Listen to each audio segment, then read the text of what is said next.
Hi, good morning, everyone. I guess we'll start by introducing ourselves. My name is Shokar. I'm one of the partners in the Family Law Department at Kaiser Mason Ball.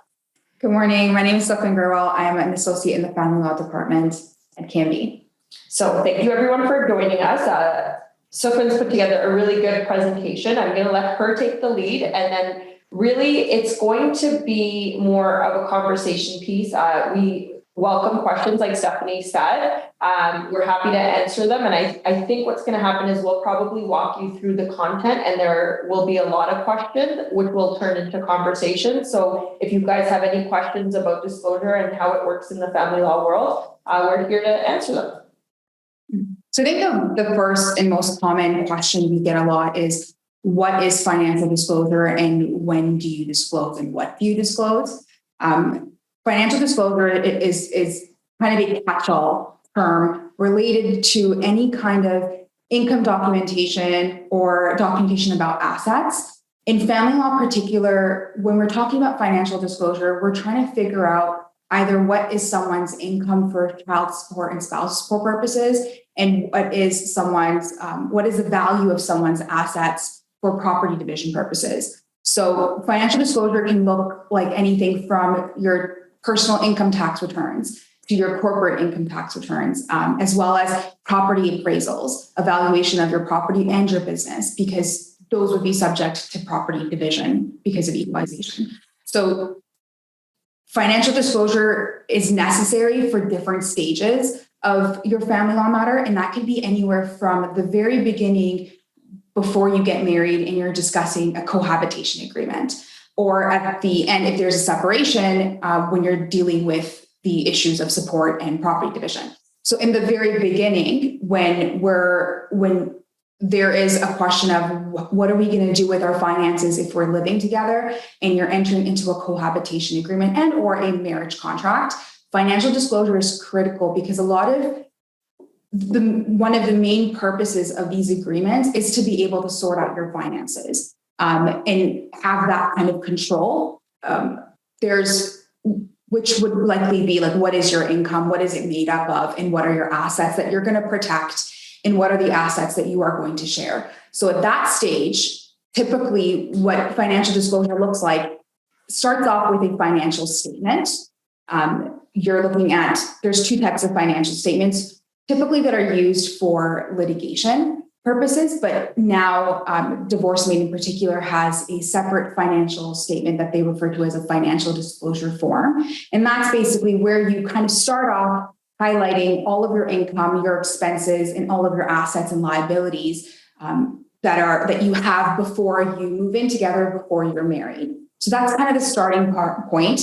And from there, you're providing all the supporting documentation, again, pay stubs, notices of assessment, T1 generals, bank statements, and so on and so forth, that support what you're claiming in your financial statement at that point. And then a financial statement at the end, when a marriage ends or a common law partners separate, then you're dealing with a financial statement, either a Form 13 or a Form 13.1. Again, very similar to the financial disclosure form that you completed earlier in the earlier stages. But that's generally where you start off with financial disclosure, is this statement, which is a sworn statement, setting out all of your assets and liabilities and your income. Yeah, so I mean, you'll see on the slide that there's two forms that we've referenced, the Form 13 and the Form 13.1. The biggest difference between the two is whether or not property division is going to take place. So like Sukhman already stated, at the end of a relationship, there's different disclosure obligations than there are at the beginning of a relationship. So the biggest differences are obviously at the end of the relationship, you're dealing with two important dates. You're dealing with either the date of marriage or the date of cohab and the date of separation. The critical difference is, are we dealing with property division? So if we're not dealing with property division, you're going to be dealing with a Form 13, which is a simpler disclosure task, because you are really just focused in on what's this person's income for support purposes. I should be careful when I say that it's an easier task. It isn't always an easier task, especially when you're dealing with someone that's self-employed, or if there's accusations that someone is what we call in the law, either intentionally underemployed or intentionally unemployed. So there's arguments that can be made that, this individual should be making a lot more than they are. They're intentionally either diverting income to somebody else, or they're just not earning it because they're trying to evade support. And then there's also different arguments that are made towards an individual who is self-employed. Those kinds of arguments are, on their T4 that they issue to themselves, they are paying themselves a salary of $100,000, but in reality, the retained earnings in the corporation are $1 million, and they are in a position to pay themselves a lot more. Those are more nuanced arguments, and if anybody has questions about those, I'm happy to talk about them. So is Sukhman. But just like on a high level sense, these are topics that people should be aware of. Sukhman raises two very important questions. What do you disclose and when do you disclose? Really, on a high level, the first thing I'll always tell my clients is, what do you disclose? Everything. When do you disclose? Always. One of the biggest pillars of family law is financial disclosure and full financial disclosure.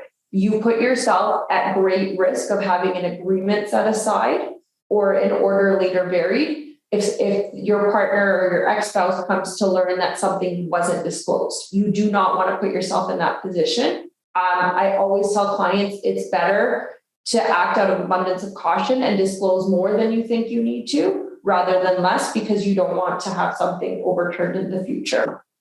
And I think just to add on to that, it doesn't matter where you hold an asset, whether it's within Ontario or outside of Canada, all assets that you own need to be disclosed. And I think the disclosure that you are providing is essential at that stage, whether it's at the end of a relation or the beginning of a relationship, because it impacts the way that asset is divided, right? So whether or not it's something that you've inherited or you received as a gift.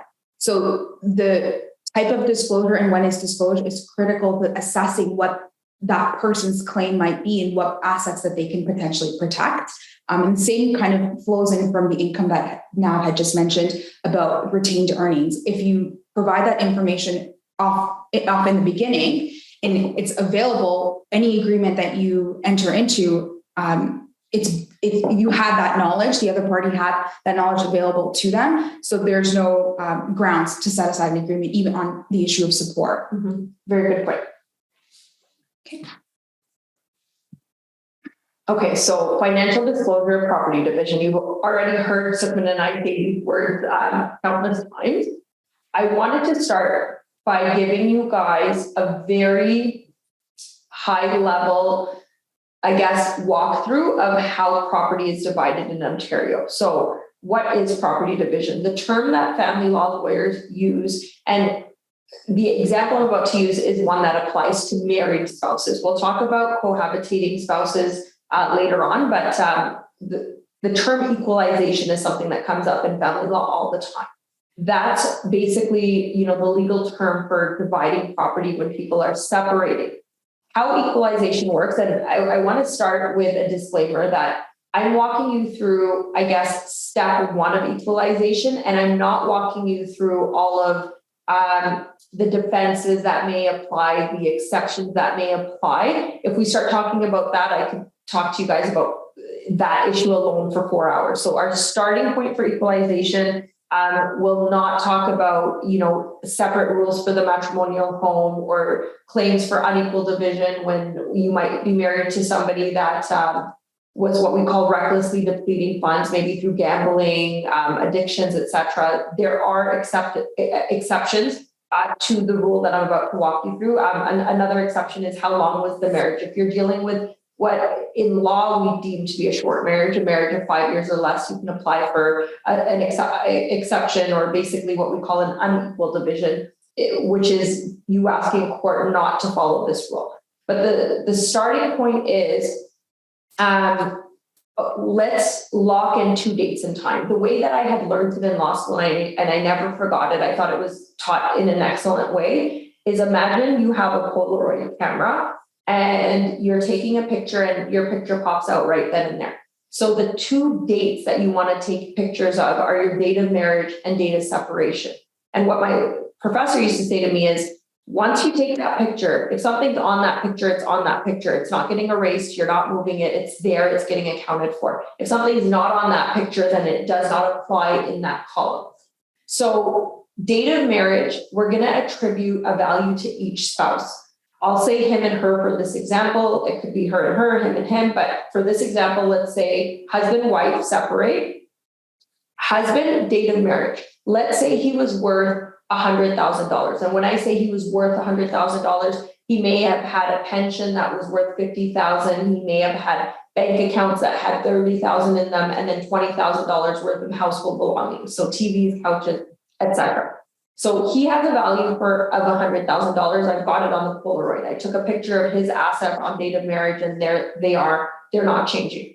For wife, let's say she entered the marriage with a 0 to her name. So on their date of marriage column, he would have a value of 100 grand. She would have 0. Now let's fast forward to date of separation.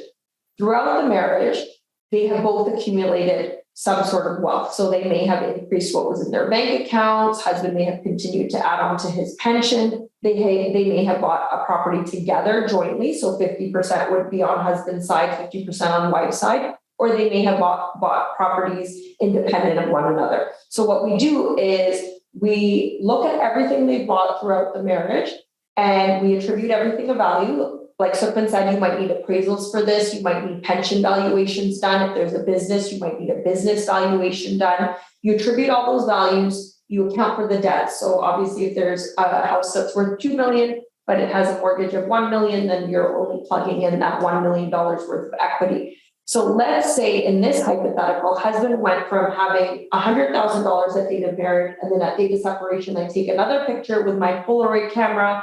My Polaroid pops out, and now he's worth 1.1 million. Husband's growth is what we look at.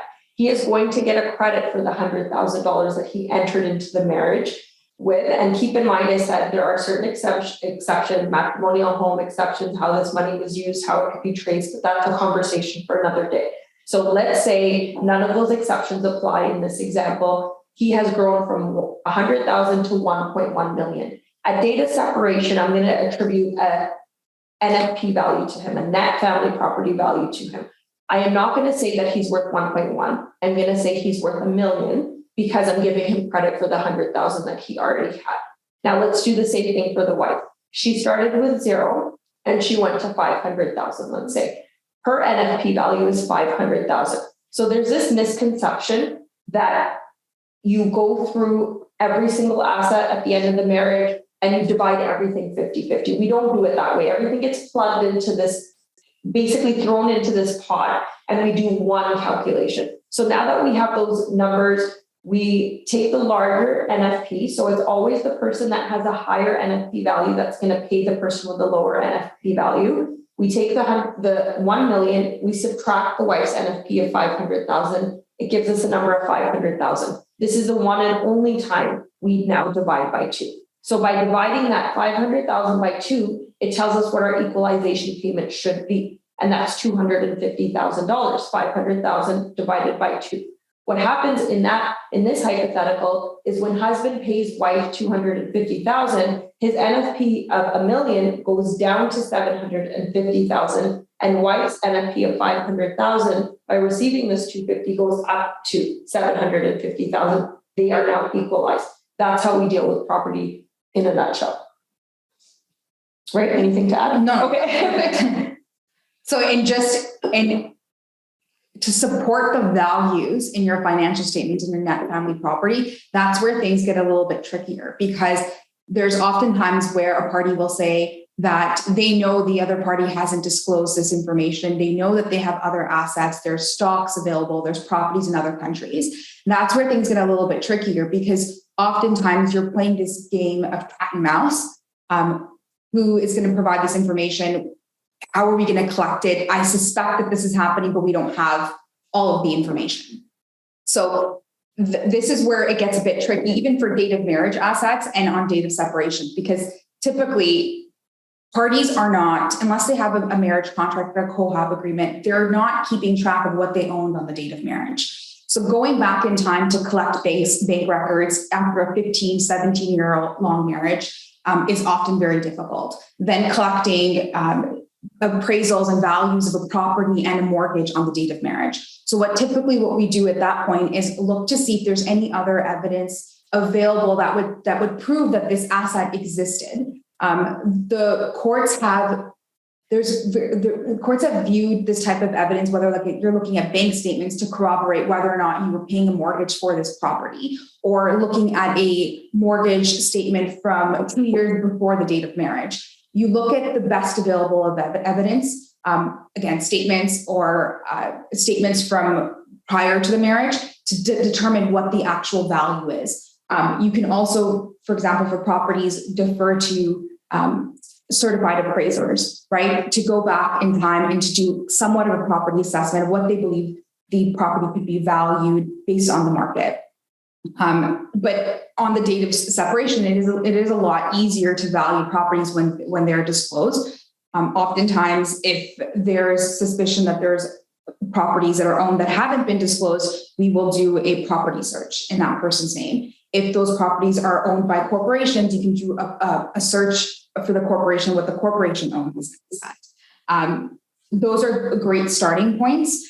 You can even have parties provide letters from banks, for example, confirming which bank accounts they own and how long they've owned them. So those are the types of disclosure you'd be looking for if you don't have a bank statement available or the ability to assess the value of a property or a corporation.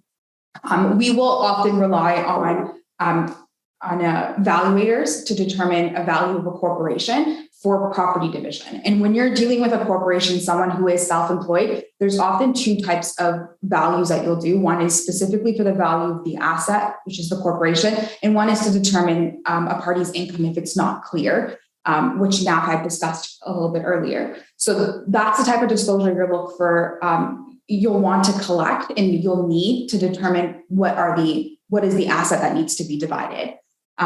It gets a little bit trickier when you're dealing with companies and businesses that are owned primarily or were owned at one point by family, right? And there's multiple shareholders, there's family members who own shares in the corporation, or that there is even a trust involved. That's when things get a little bit more complicated. And it, like Navid said, that there's, depending on the scenario, there are different exceptions and exclusions that apply to these types of assets. Mm-hmm. One thing that Sukhman raised that's really important is sometimes people's inability to access disclosure that may be very dated. One thing that we come across all the time is banks are only required to keep your information, like statements and such, for 7 years. So if we're dealing with a separation and the parties were married 20 years ago, oftentimes people are not keeping their bank statements for 20 years. And the bank can't help them. It can serve to hurt somebody financially if somebody was walking into a marriage with, let's say, $400,000 or $500,000, and they don't have the backup to prove that they're entitled to that date of marriage value of $500,000. Just recently, I had a file where husband walked into the marriage with a condo. Regardless of the fact that 7 years has lapsed, that's not hard for me to prove. I can pull a property search, a PIN page shows that he was the owner. But what was happening is we couldn't get the value of the mortgage at the date of marriage because it's been much longer than 7 years. He, of course, didn't keep mortgage records for that long. So what we had to do is we had to contact somebody at the bank to kind of do a makeshift mortgage schedule for us of what the mortgage would have been approximately at that time, given that he bought it on X date, and then on date of marriage, mortgage rates were, whatever percent they were, and he had been paying the mortgage down for 2 years prior to date of marriage. So it does get tricky, but I mean, ultimately, nobody's keeping those kinds of records. I think it's different if you're entering into a marriage contract or a co-hab agreement, because then you're clearly defining what you're entering the marriage with. But if you are divorcing and you got married 15 years ago and you didn't do what people call a prenup, then you didn't necessarily note down everything that you owned, nor did you keep the backup to prove it. And just also to add to what Navid mentioned earlier about property division is exclusively to married couples. So the onus and the obligation of providing certain documentation is much higher than if it was a common law couple. Because of the act, there's an automatic assumption of property division unless there's a marriage contract stating otherwise for married spouses. For common law, it's not so much. The onus is actually on the party who's making a claim to divide the property that's owned by the other partner, whether it's through a constructive trust argument or resulting trust. It's their obligation and their onus to prove that they've contributed one way or another to this asset that is in the other party's name. So the onus of production flips when you're dealing with common law spouses. So for financial disclosure and support, we're talking specifically about child support and spousal support. Income disclosure is sometimes very complicated when parties are self-employed or we're dealing with different forms of income that they rely on, whether it's cash income or it's by dividends or it's by a commission or a bonus. So a lot of people have very different forms of income structure depending on their profession. So that's where it becomes a little bit tricky. Typically, you can apply the rules of determining income for child support based on the child support guidelines. And it'll also be applied typically to spousal support as well. So we'll often say that we're determining income for support purposes. Just because somebody has declared X income to CRA for tax purposes does not mean that that is their true income. And when I say that, I am again just referring to someone who is self-employed and chooses to draw a certain amount of income on a yearly basis. So they may be claiming that they've earned about $35,000 a year, but ultimately at the end of the day, when we do the analysis and we receive disclosure, they may actually be earning $90,000 a year. And that analysis and the disclosure that's needed, you're starting off with your basics of your tax returns, personal and corporate, if they're self-employed, any pay stubs, T4s, and notices of assessment. So that's the starting point. What we'll often ask for next is copies of monthly bank statements and credit card statements. And this is usually very difficult for people to digest, why they're providing 3 years worth of statements to determine what their income is. And the reason is it's one part of the analysis to decide to determine, is there income or is there other forms of income coming in on a regular repeated basis. So for example, if the person every month receives $3,000 in an e-transfer every month, that could be income, right? And then if there is, then you're also looking at the statements to decide what is this person's lifestyle. Oftentimes, if somebody's claiming that they have an income of $35,000, but then their monthly expenses, which are detailed in the financial statement, come out to be $100,000. $10,000 a month, whereas they're claiming that their income is just about $2,000.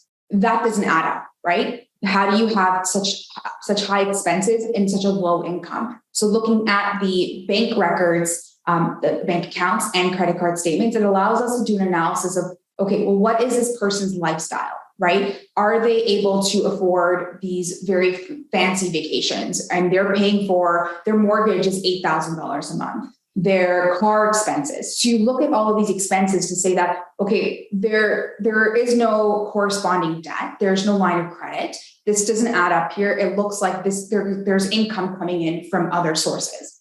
Even though it might not be disclosed in the bank records that you have or the credit card statements, it still gives you the opportunity to request further disclosure to understand what their income is.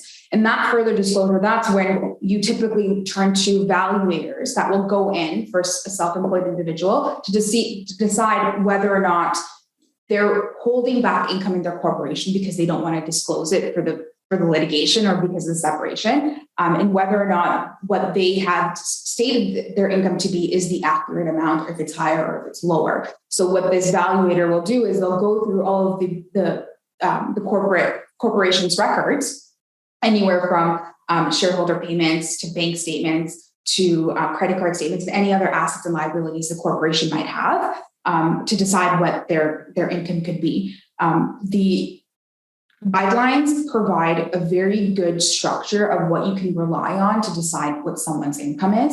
And if you don't have the information, you can ask the courts to impute somebody an income. And I think it's a very critical function, and we use it very often in these scenarios where someone has reported a lower income than what it appears that they truly have.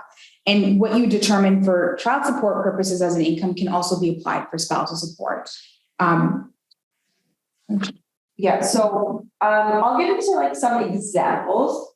And again, these are very nuanced examples. They don't come up all the time.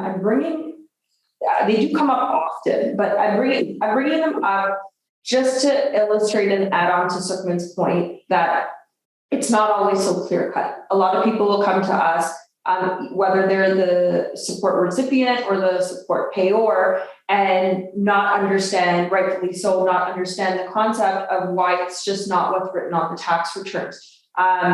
Sukhman talked about the Income Tax Act. So you may have somebody that's self-employed that's paying themselves, hypothetically, let's say they're giving themselves a salary of $150,000 and they are showing expenses of $50,000, meals, entertainment, taking clients out, vehicle transportation charges, etc. Just because something is a legitimate expense under the Income Tax Act doesn't make it a legitimate expense in the family law world. So a family law judge or arbitrator has the authority to say that expense I'm going to add back on as income. Because what we talk about in our world is what income is available. Available is the critical word. Available for support purposes, not what's paid, but what's available. So you might have retained earnings in a corporation that you're just saving for a rainy day. And a judge might say, no, like it's not appropriate to save that. This is where business valuators are critical for us, and our right-hand man or woman. They will often do two scenarios for us. They'll say, in scenario one, let's assume that the retained earnings are required for business operations and they need to stay there. On scenario two, let's assume that they're not. The reason that they won't so clearly make a decision is because they recognize it's a legal issue and it's up to, a prior of fact to determine whether or not those retained earnings should stay in the corporation. But let me give you an example of someone that may, on paper, seem to be an employee and not own a business, but work for a family business. So I had a client that was working for his parents' business. And on paper, he's like, well, I'm not a business owner. And while that's true, the other side will argue that, perhaps the business will be passed on to him later on. But where it gets a little bit, I guess, messy is when you're working for a family business and your parents are the ones who determine what your paycheck should be, an argument arises oftentimes, which is you are not getting fair market value for the work that you're doing, and you are getting other perks in lieu of income. So in this hypothetical, the grandparents were actually paying for a lot of things for the children. So for the grandchildren, they were paying for the kids to go to private school. They were providing reoccurring gifts regularly and large gifts. And what can happen in our world is an argument can be made that, all of these things that are being paid for would have otherwise been income, but it's just being paid to him in a different way. So you have to be careful if you have your children working for your company, if you are working for your parents' company, if there are enough reoccurring gifts and the pattern is established, that reoccurring gift can also be added on and imputed to you as income.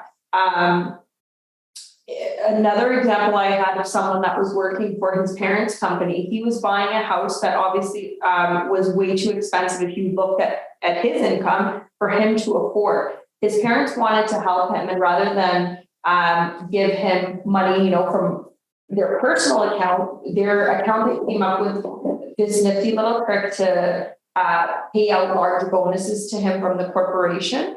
And what happened is he had 3 or 4 years of very large bonuses. These bonuses exceeded $250,000, but it was known, it wasn't documented, but it was known that these bonuses were for the sole purposes of buying a particular property, and this would not be recurring income. What happened is because he didn't document that properly in a domestic contract, not only did the wife make an argument that the house was up for division, and which I mean, it would be because it's a matrimonial home, but the house was paid for by these large bonuses. But then she said, no, he's supposed to continue making this much. Like, he's going to keep making these bonuses for the next 15 years as well, when really the bonuses were only supposed to be paid for 4 years until a certain amount of the house had been paid down, and then husband was going to go back to making what his normal salary was. So it gets very tricky if you are making changes, substantial changes, significant changes to your income, and you're not documenting that this is not going to be reoccurring. It's very important, if something's not going to be reoccurring, to document the fact that that's the case, because it can get messy and really hard to undo later on. So we've kind of touched on this very briefly earlier in our discussion, but non-disclosure, and judges in courts will often refer to it as the cancer of family law, because non-disclosure of very basic information from income to assets causes significant delay in resolving issues, whether you're in the court process or outside the court. So what Navin mentioned earlier, if you don't provide the necessary disclosure at the time of entering into an agreement, a cohabitation agreement or a marriage contract, or a separation agreement, you risk having that agreement set aside. We've seen courts and judges time and time again set aside an agreement in its entirety as it relates to property division, because a critical piece of information wasn't provided, such as an asset that existed, or an asset that was disposed of without providing that information or providing a tracing of those funds.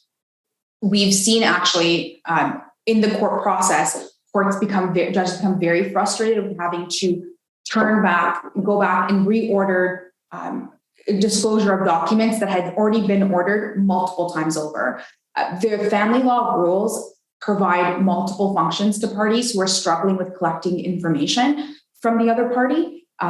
There's the ability for someone to bring a contempt motion, which holds severe consequences to parties. Even in some scenarios, it could result in jail time, high cost awards. If you're found in contempt of a court order, which is to produce financial disclosure. And something that's new that I think more lawyers are doing more frequently now is bringing a motion to strike someone's pleadings. So if someone hasn't provided disclosure and they're in breach of a court order, the other party can take steps to ask a court to strike any of their claims, their pleadings, their answer, or their application for failure to disclose. And the consequence of that is essentially that party no longer has a say in that court process, and a judge can make an order against them as they see fit without their participation. So there's very serious consequences.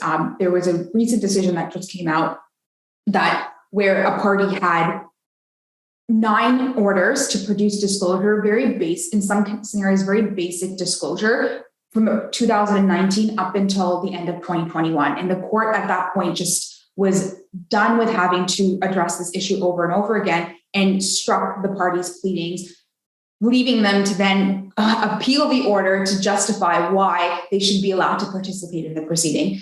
Financial disclosure is such a basic part of the litigation process and just for settlement that it's not the hardest part. It shouldn't be the hardest part. The hardest part is doing the analysis or even reaching a settlement.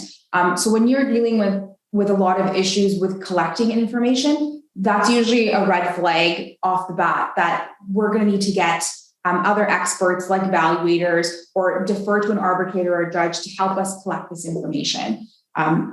But it definitely is something that kind of pops up on majority of my files, I think. Whether it's my own client who doesn't want to provide information, or I'm having a hard time collecting it from another party. And in that case, I think Nav and I both have a very similar approach to it, is that there's no option but to provide the disclosure. There's no ifs, ands, or buts. If there's something that they shouldn't be disclosing or doesn't need to be disclosed, we would be the ones to determine it. But disclosure, regardless of how difficult it might be to obtain, should be provided.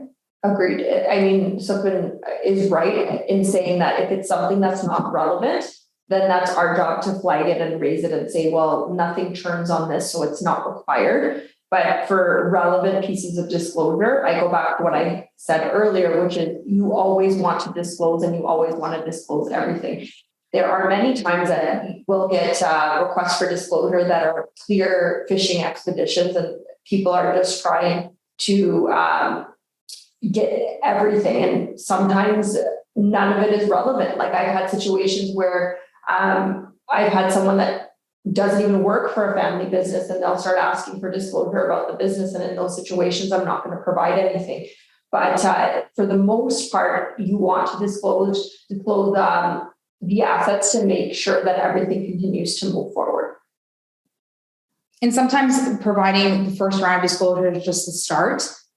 You may not even know information about your client's assets until you receive disclosure. And so disclosure is one of those concepts that never really ends, especially when you're dealing with income and support.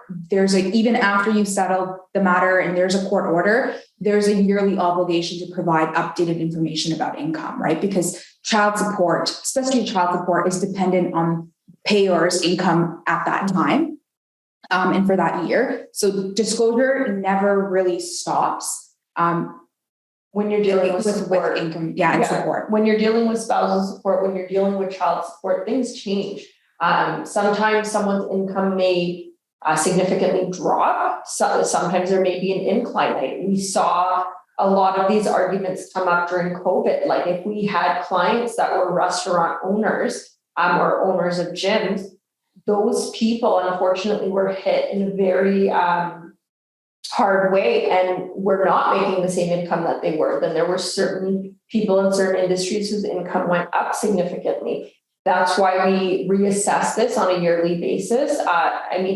Spousal support, there's situations where you paid a lump sum and it's done. But if you're in a spousal support situation where you're paying every month, then if there's significant changes, what we call material changes in the family law world, then you're going to provide updated disclosure to say, hey, I was making a six-figure income last year, and this year it's half of what it was because of COVID. Or, I was making six figures last year, and I've tripled it because I now own 3 franchises instead of 1. So there's some moving pieces that don't stop. And that's also a large pill for people to swallow.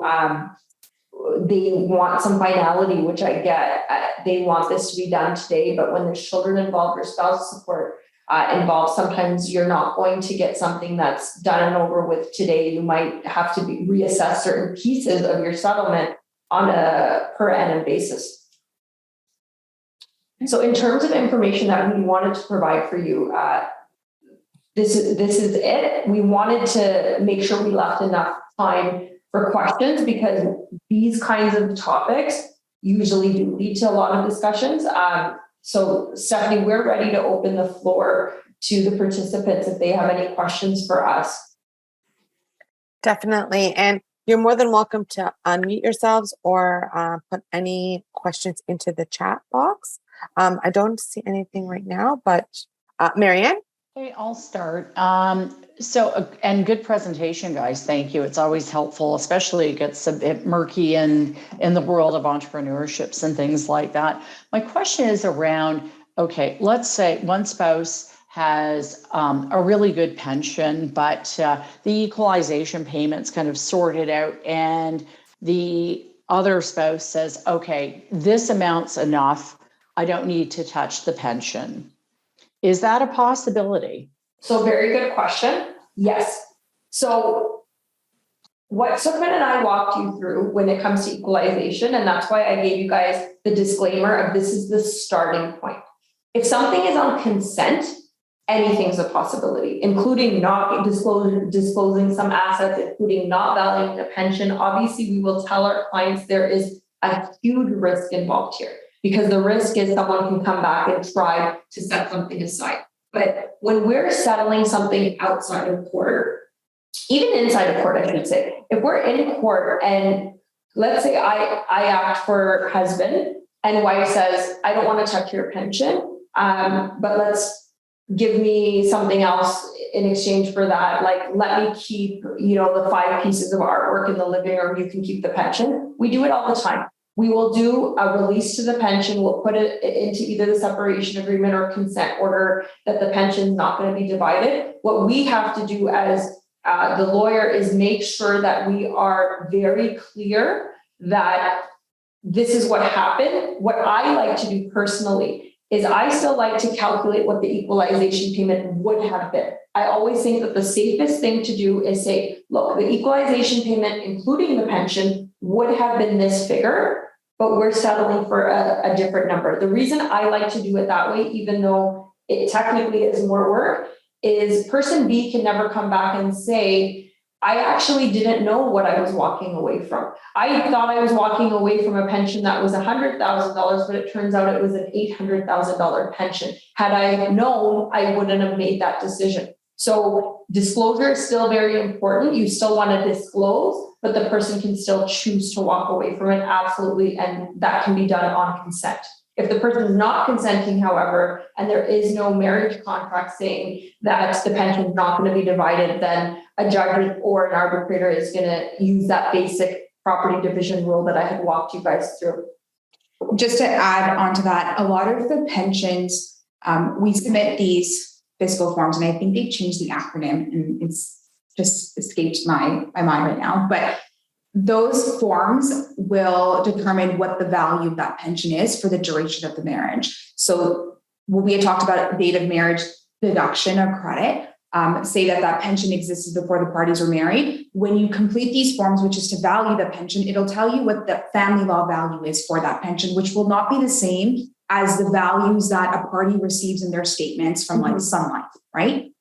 Because that calculation takes into account what it would look like if at the time of retirement, right? In terms of like growth and interest and all of that. I am not an expert on that. I rely on just the value that I've been provided by either through fiscal or through a separate valuator. Actuary will do it. An actuary. And so but that value is what is typically included in a party's net family property calculation. So it, like Nav had mentioned, you can consent to not having that included in your equalization calculation. But if it does include, I think sometimes people will mistake and think again that they're going to receive 50% of the pension. But whereas when you do that calculation and you include that pension in that party's column, it may not even be that it's being divided, right? So that's why getting the valuation for the specific family law value and then doing that analysis Nav talked about, whether you decide to include it or not, you still do the analysis to see where you end off with the NFPs. Yeah. And Marianne, just to add, you can absolutely skip what Sukhman's saying, but I agree with her. I want to be very clear that that's the safest way to do it. Still get the value, plug it in. But if you are choosing not to do that and someone's saying, I don't care if it's worth $1 or $1 million or $2 million, you want to be very, very clear in your release that this person was given the opportunity to figure out what the valuation of that pension would have been. Our expense and our client's expense, but they're choosing not to do it. And they are not going to rely on that as non-disclosure to set aside whatever agreement or settlement is reached. Does that answer your question? Yes, it does. Thank you. Thank you, Marianne. Again, if anybody wants to unmute themselves, you're more than welcome to, or type it into the chat. We're good. All right. I don't see any other questions. I'll give everyone another minute to enter anything in, but I want to just say thank you very much for presenting today. That was great information. Again, this is recorded and it's going to be on our website in the coming days. So you can definitely go onto our site and review it again. If you need further information, want to clarify something that maybe you missed during the presentation. So I don't see any further questions. Again, thank you to Kaiser Mason Ball and all of you for joining us today. And we look forward to seeing you at all of our upcoming events. Thank you very much. Thank you. Take care. Everybody for attending.